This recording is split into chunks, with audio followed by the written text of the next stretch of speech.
Hello दोस्तों, आज हम बोलेंगे संपादक की डिक्टेशन 80 वर्ड पर मिनट की स्पीड से। डिक्टेशन का विषय है हल्द्वानी हिंसा के सबक। डिक्टेशन स्टार्ट होगी 5 सेकंड बाद। स्टार्ट।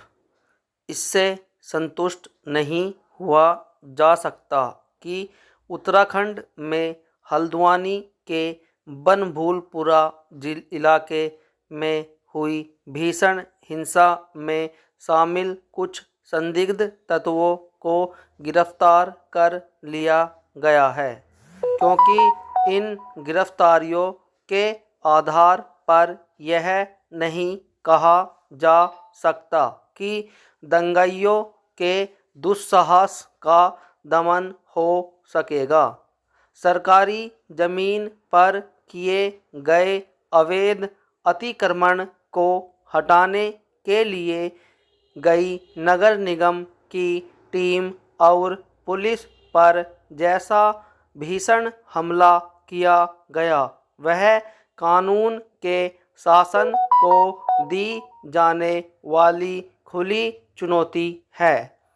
ऐसी चुनौती देने वाले तत्वों का दमन किया जाना आवश्यक ही नहीं बल्कि अनिवार्य है।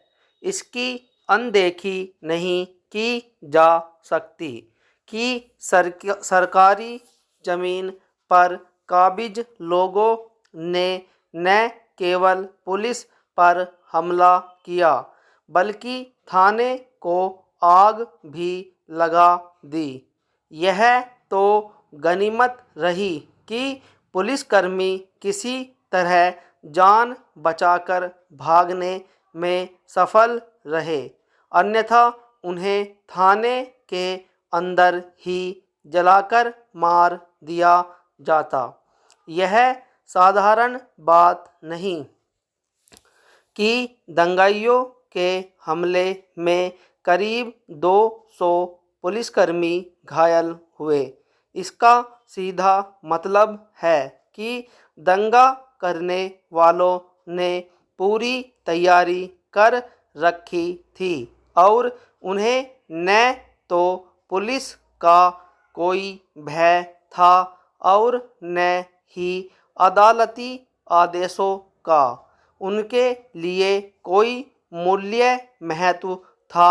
आखिर जब हाई कोर्ट ने नगर निगम की जमीन पर अवैध कब्जा करने वालों को राहत देने से इनकार कर दिया था, तब फिर उन्हें अदालत के आदेश का पालन करना चाहिए था या फिर हाई कोर्ट के फैसले के खिलाफ सुप्रीम कोर्ट जाना चाहिए था।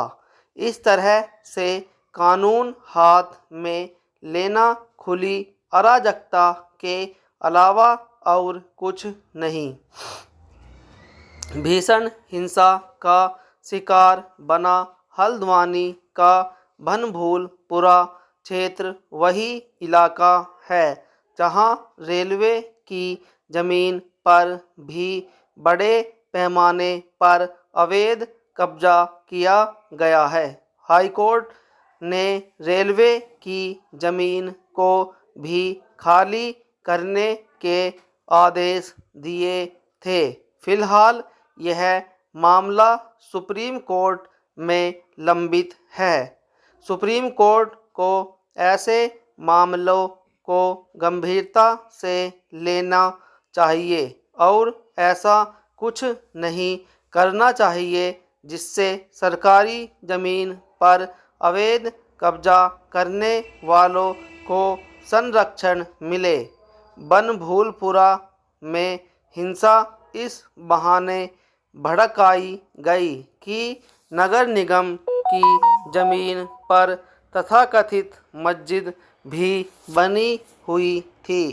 सरकारी जमीन पर अवैध तरीके से बनाए गए किसी भी धर्मस्थल को हटाने में कोई रियायत नहीं बरती जानी चाहिए, फिर वह चाहे मंदिर हो, मस्जिद, चर्च या फिर अन्य कोई धार्मिक स्थल, इसकी अनदेखी नहीं की जा सकती कि कुछ ही समय पहले हरियाणा के फरीदाबाद जिले में वन भूमि पर बसाए गए खोरी गांव को सुप्रीम कोर्ट के आदेश पर खाली कराया गया था। इस क्रम में सैकड़ों घरों के साथ ही मंदिर और मस्जिद भी हटाए गए थे। यह ठीक नहीं कि सरकारी जमीन पर अवैध कब्जा करने के लिए धार्मिक स्थलों की आड़ ली जाए। इसी के साथ इस पर भी ध्यान देने की ज़रूरत है कि स्थानीय प्रशासन एवं राज्य सरकारों को तभी सक्रिय हो जाना चाहिए जब सरकारी ज़मीनों पर अतिक्रमण अथवा अवैध कब्जे की शुरुआत हो रही होती है।